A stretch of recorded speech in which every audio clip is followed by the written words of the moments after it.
Ladies and gentlemen, welcome back to Beyond the Shoot, our United States-based wrestling analysis channel on YouTube. Of course, I just wanted to put that in there, USA, USA, USA.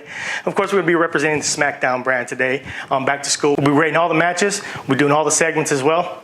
Just want to give a little shout out to Mike Hidu. He had to do his punishment this past weekend, and he did a really good job. He had to eat the 5 hottest wings that I've had.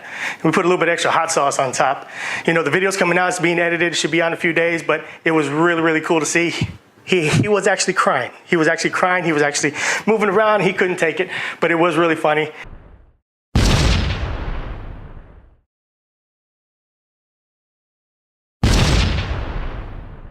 Psycho Steve back at it with you again for another edition of Back to School. We'll be grading SmackDown Live. Of course, like I said, I'm representing the blue brand with the shirt and the bandana. We're going to start off the show with Renee Young.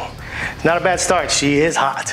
But she's interviewing Daniel Bryan. Of course, Daniel Bryan going through some ups and downs, losing to Rusev last week. He does a really, really good interview, getting the London crowd into it. Renee Young, you're being really rude in this interview. You didn't let the UK crowd, you didn't soak it up. They were chanting Daniel Bryan for about 2 minutes, and you're still trying to do the interview over the fans. Don't do that. Soak it up. Let the fans do what they do. Daniel Bryan was loving it. You should too. But during the segment, we had Daniel Bryan talking about how he lost to Rusev. He doesn't like to lose, asking everybody, do you like to lose? Do you like to lose? I don't like to lose. Here comes Big Cass. Of course, they've been going back and forth. Little guy versus big guy versus little guy, all this kind of stuff. And of course, I said Big Cass, he's not a talker. He actually sounded more like Carmella in this edition than Carmella did last week. He was going high pitch, oh, Daniel Bryan, he spent 75 minutes in the greatest Royal Rumble, blah, blah, blah. Oh, it was horrible, horrible, horrible. I give it a B minus. Minus because of Big Cass. But he gets in the ring, they tussle a little bit, Daniel Bryan gets the advantage and goes after the knee. Of course, Big Cass had a knee injury. He's coming back from that. Daniel Bryan just attacks, leaves him lying. Daniel Bryan takes off up the ramp, and that's the end of the segment. Like I said, I give it a B minus. The B for Daniel Bryan, the minus for Big Cass. On to the first match. So we're starting off with the New Day versus The Bar. They've had a pretty nice little rivalry going on, comedic rivalry, ever since The Bar joined SmackDown Live's tag team division. But this match has a little twist to it. It does involve the Money in the Bank ladder match. The winning team gets to choose whoever they want within their team to represent them in the Money in the Bank ladder match coming up. So it was a really good match. I gave it a B+. So there were a lot of good spots in this match. That's why I gave it a B. The New Day, of course, with Big E and Xavier Woods, which I think are the two best on the team, going up against The Bar. They really mesh well together. I really do think it's a great rivalry going on. It's kind of weird that the tag team match or the tag team division has an influence on the Money in the Bank ladder match. But it does. They needed to fill a spot in that match, so here we go. Xavier Woods has been hot lately, off the top rope elbow, and he gets the 1, 2, 3. So who's going to be representing New Day in the Money in the Bank ladder match? We don't know yet, but it is going to be one of those guys. So good match, B-. Let's go on with the show. Now, bear with me, everybody. I am very excited for this next match. It was a squash match, but it was the debut of Andrade Cien Almas and Zelina Vega. He was one of my favorite wrestlers on NXT, former NXT champion, held the belt for about maybe 6 months. He was really, really good. He finally debuts after all these vignettes the past couple weeks. Like I said, it was a squash match, but anything that has to do with Andrade Cien Almas and Zelina Vega, I'm giving it a B. It was a really quick match, but you got to see all the movesets that Cien Almas brings to the table. And I think he's going to bring a lot more, and I'm very excited to see what he does next. Then next we go backstage to Rusev Day. I'm very excited. I love Rusev Day. I love it when he fights, but anything that having to do with Rusev, Aiden English, and even Lana, I'm going to give it an A. They were very comedic. Lana comes in, talks about her match next week for spotting the Money in the Bank ladder match for the women. And of course, Rusev talks about how he beat Daniel Bryan last week, and he's already part of the Money in the Bank ladder match. So it's gonna be Mr. and Mrs. Money in the Bank? Maybe so, we'll have to see. But Rusev Day always makes me smile, gives me this nice little feeling down here in my belly, so I'm giving it an A. Next we have the Royal Melibration in the UK, in London, celebrating Carmella, the SmackDown Women's Champion. She comes out to booze upon booze upon booze. Of course, like I said, she is a very annoying heel, which makes her a really good heel.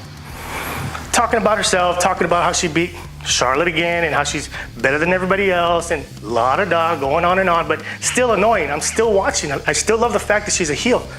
Out comes Paige, because Paige is from the UK.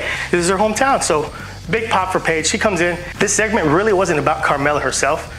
It was about who she's gonna face at Money in the Bank. Anybody have a guess?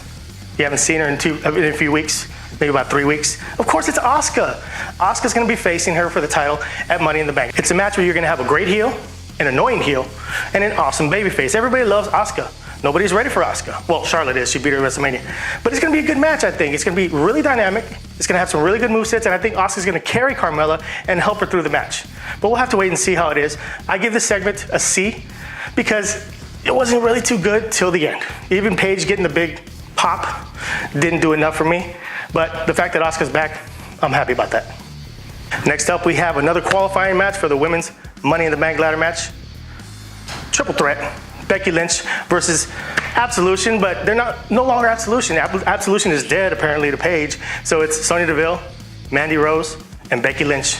I thought this was a really good match. I wasn't expecting too much from it, because Becky Lynch has been being buried, and Mandy Rose, they're picking her up, so I thought Mandy Rose was gonna win the match. But this was a really good match. They really brought it. The ladies were really showing their stuff. I give this match a B+. Mandy Rose did not get the win like I expected. But Becky Lynch, it's about time she got a win. I've been waiting for one for a long time. They've been burying the hell out of her. So Becky Lynch, great job. I gotta give it to you, girl. You've been buried, and now you're coming back up. Let's see if you can do some damage over in the Money in the Bank ladder match. So now we have our main event, the SmackDown Live. We got AJ Styles versus Shinsuke Nakamura. Yeah, surprise, not for the WWE Championship. They've almost main evented the last 3 pay-per-views with a WWE Championship match.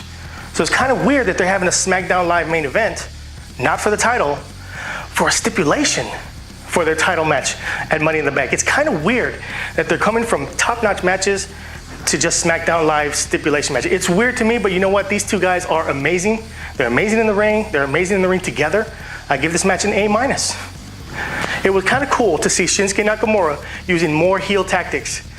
When AJ Styles didn't hit him in the balls, and he still went down and said, oh my gosh, he hit me in the... You know what? That's pretty cool. I laughed. I thought it was a really good heel tactic, and it led to a win for Shinsuke Nakamura. And now he gets to choose a stipulation for the match at Money in the Bank. What it is, we have no idea. I'm sure next week we're gonna find out what that is.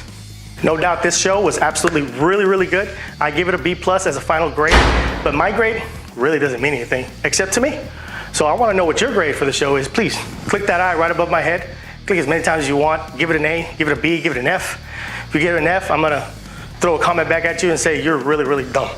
But, like I said, we want you to like, comment, and subscribe. We want you to do all this because we want your support, and we want to be able to talk to you through social media. Also, use your Twitter feed. Add me, at @psycho_Steve BTS.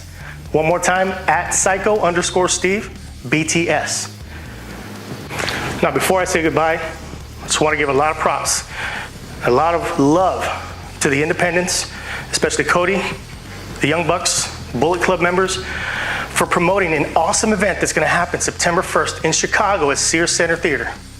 All in. They sold out. They were trying to get 10,000 tickets sold. They sold out and then some within 30 minutes. That's amazing. That's like a WWE event, just on a bigger scale, on a smaller scale. But I'll tell you what, Tony Pumas, Mike Hito, Psycho Steve, we are all in. We will be there in Chicago September 1st, representing BTS Beyond the Shoot. So once again, folks, thank you for joining us today on this edition of Back to School. Tomorrow, we will be grading NXT. BTS Beyond the Shoot. BTS Beyond the Shoot.